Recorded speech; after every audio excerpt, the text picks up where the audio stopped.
সুপ্রভাত প্রিয় বন্ধুরা, সবাইকে রইল আমার তরফ থেকে শীতার্থ শুভেচ্ছা। রবিবার ছুটির দিন, বাবার সাথে সকাল সকাল মাঠে চলে এলাম বাবার কাজে সাহায্য করার জন্য। তাহলে বন্ধুরা চলুন যাই। আমাদের জমির অদূরেই না কুচিয়ে দাঁড়িয়ে আছে ইন্দো বাংলাদেশ বর্ডারের কাঁটাতারের বেড়া। সকালের সূর্যোদয়ের সাথে সাথে দৃশ্যটা খুব সুন্দর লাগছিল। শহর ছেড়ে গ্রামে ফিরলে মনটা ভালো হয়ে যায়। শান্ত কোমল দূষণহীন পরিবেশে বুক ভরে শ্বাস নেওয়া যায়। ভেজা মাটির গন্ধে মন প্রাণ চঞ্চল হয়ে ওঠে। সরিষার ফুলে শিশির জমার ফলে ডালগুলি আলের ওপর নুয়ে পড়ছিল, হাঁটতে হাঁটতে পায়ে ঠেকছিল। এ এক অনন্য অনুভূতি। বাবা রজনী তোলা তো হয়ে গেছে, আমার ঘুম একটু দেরি হয়ে গিয়েছে। এই যে পটলগুলো তুলতে হবে, আজ রবিবার, হেলেঞ্চাতে সাপ্তাহিক হাট।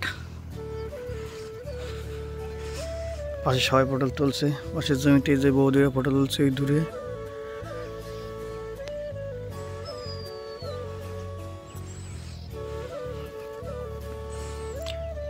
প্রকৃতির একটা রূপ গ্রামে আসলেই দেখা যায়। এই রজনীগন্ধার ফুল হঠাৎ করে ফলন কমে গেছে, ওই জন্য বাবা একাই তুলে ফেলেছে। খুব ফুল কোনো ভুঁইতে বেশি ফুল হচ্ছে না। শীতের সময় একটু শীতের মরশুমে একটু কমে যায় ফুলের ফলন, অল্পই হয়েছে। বাবা একাই তুলে ফেলছে।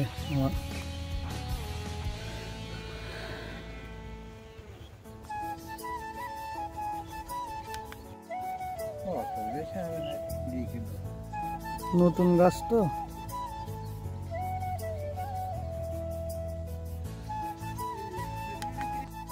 আমাদের পটল ক্ষেতটা নতুন, এই কারণে গাছ একটু হালকা। বাবা পটলের লতাগুলো পালার উপর ঠিকঠাক করে বসিয়ে দিচ্ছিল।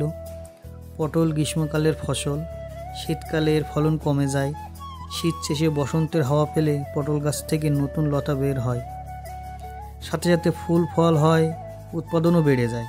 সমস্ত চাষি নিজ সন্তানের মতো শীতকালে পটল ক্ষেতকে আগলে রাখে, যত্নের কোনো কমতি রাখে না, আর অপেক্ষা করে বসন্তের আগমনের। তখন প্রচুর পরিমাণে পটলের উৎপাদন শুরু হয়। বেশিরভাগ ক্ষেত্রে চাষিরা ঠিকঠাক দাম পায় না, তবে সরকারের উদ্যোগে কৃষি মান্ডি গড়ে ওঠার ফলে এ সমস্যার কিছুটা সুরাহা হয়েছে। পটল তোলা শেষ হলে আমি আর বাবা নিজস্বীতে আবদ্ধ হলাম। পিতা পুত্রের বরাবরই সুসম্পর্ক, পিতার কাছে সন্তান সর্বদা শিশু। আমার বাবার মিষ্টি হাসিটা সবসময় বজায় থাকুক। সবাই দোয়া করবেন আমার বাবার জন্য। আজ এই পর্যন্ত, টাটা। ভিডিওটা লাইক, কমেন্ট ও শেয়ার করে দেবেন বন্ধুরা।